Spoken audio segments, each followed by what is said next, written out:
Today I will be explaining the Hindu editorial Safe at School. Students should be able to return to campus without fear if protocols are strict. So soon we will be going to schools from 16th August. So the author is saying that we students should not be scared to go to schools as COVID-19 has declined, and even though the protocols are still strict, we should not be afraid of them.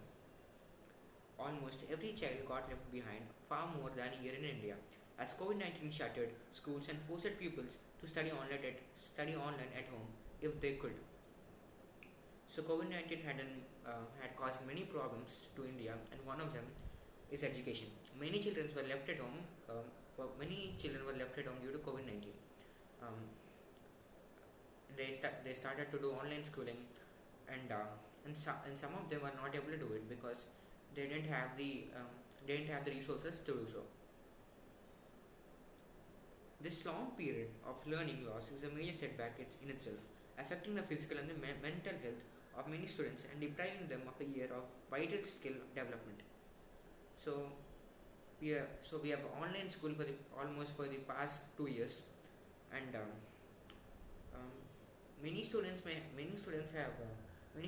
have studied well, but there are also many students who didn't study well, so they have lost vital year for the education. They could have learned so much in that period, but they haven't because of the COVID-19. It is understandable, therefore, that at least 14 states and union territories have tempered caution with calculated risk and opted to reopen campuses, mostly for secondary and higher secondary students. So, almost 14 states and a few union territories have decided to open schools, not necessarily for the primary schools but for the secondary and for the higher secondary campuses. These governments are not alone in looking for the golden mean to manage the pandemic. So the government of these 14 states is not the only one which wants the students to have a good education. Everyone wants that. If several countries' leaders are exploring ways to reduce the risk of coronavirus infection among peoples who are not yet eligible for vaccination while getting them back on campus. So, in several countries, many leaders, for example, in a country, government leader, every state CM or a Prime Minister Narendra Modi, what all of them want is for a way to guarantee, is for a way to provide security for the children against the virus who are not yet eligible for vaccination. So if they are eligible for vaccination, it is all good and well. But if they are not eligible for vaccination, they need some sort of protection against the virus. While getting at the end of the second wave in July, Haryana and Nagaland went back to in-person teaching for higher classes, while Punjab, Uttarakhand, Himachal Pradesh, Puducherry, Lakshadweep are doing this month. Andhra Pradesh, Karnataka, Tamil Nadu, Uttar Pradesh, Odisha are to follow.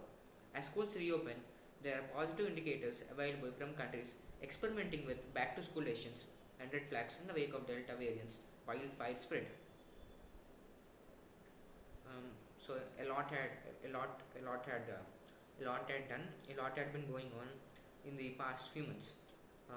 When the second wave had come to an end in July, Haryana and Nagaland they opened their schools and they started offline schooling again. And this month, these states Punjab, Uttarakhand, Himachal Pradesh, Puducherry, Lakshadweep, they're about to open schools this month. In the other states like Andhra Pradesh, Karnataka, Tamil Nadu, Uttar Pradesh, and Odisha, they need even they have to follow. Means they will probably open their schools later this year. As schools reopen, they're positive. So as schools reopen, of course, it has both advantages and disadvantages.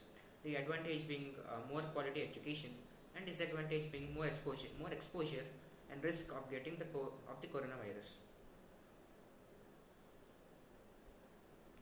One study of 1 million students and staff members who returned to school this year in the United States, where children must be 12 years old to get a vaccine, showed that in spite of the resultant exposure to 7,000 COVID-19 positive children and adults, only 363 other children and adults acquired the infection. So one study was conducted in the United States. Out of 1 million members, every 7,000 members who were exposed to the COVID-19, out of them only 363 children and adults and a few other adults got the virus. This is attributed to a universal mask mandate. In India, this shows us that even though the vaccine has decreased, maintaining masks is still a mandatory thing to do, because we are still not completely safe from the virus. This is attributed to the universal mask mandate. In India, with a school student population of over 250 million, the resumption of in-person schooling is advocated by some public health professionals based on the understanding that younger children are less at risk, as they do not have well developed ACE2 receptors in the lungs that enable the virus to enter.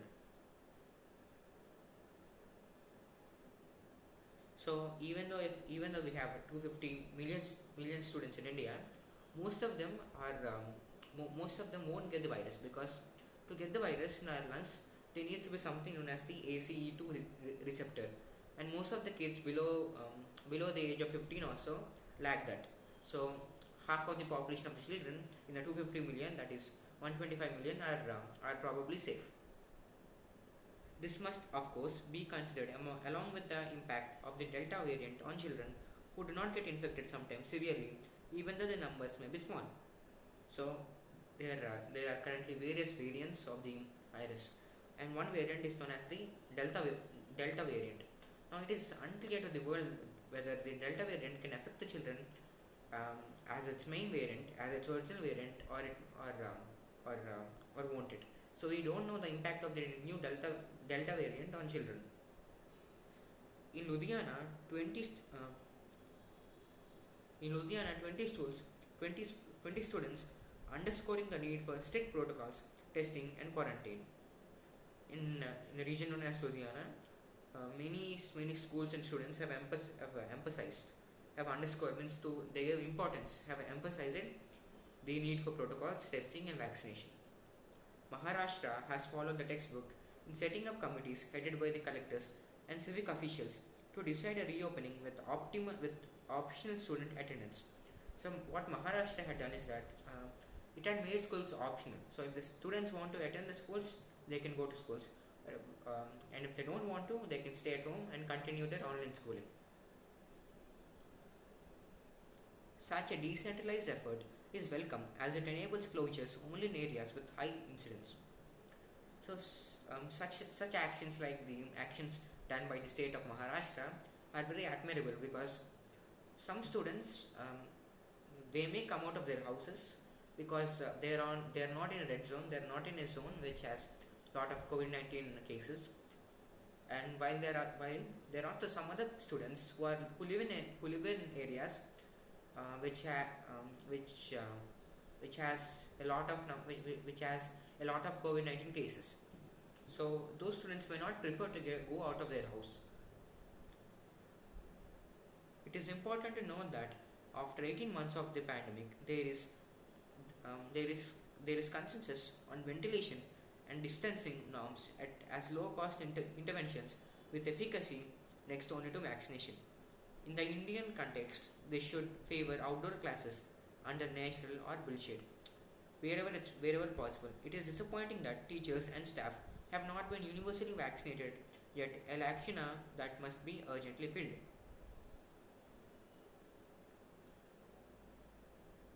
Um, as I said before earlier in the editorial, there must be a way to at least promise a little bit of protection against the virus from the children, and that is ventilation and social distancing. So if these two are maintained, even at the even minimally, even if these two are maintained even minimally, we can reduce a lot of cases if they may happen. And this can be done by making the classes outdoor, so that then they would have a lot of space to sit or stand, or to make a class. Another huge problem is that uh, all the children may not be vaccinated because they are not eligible for vaccination, but all the teachers and all the staff in the school, or in the school or the college, even they should be vaccinated, but they are not. And it is not just a small number who need to be vaccinated. It is a lacking, means a huge number of teachers and a huge number of teaching officials, authorities, they should be vaccinated. Thank you.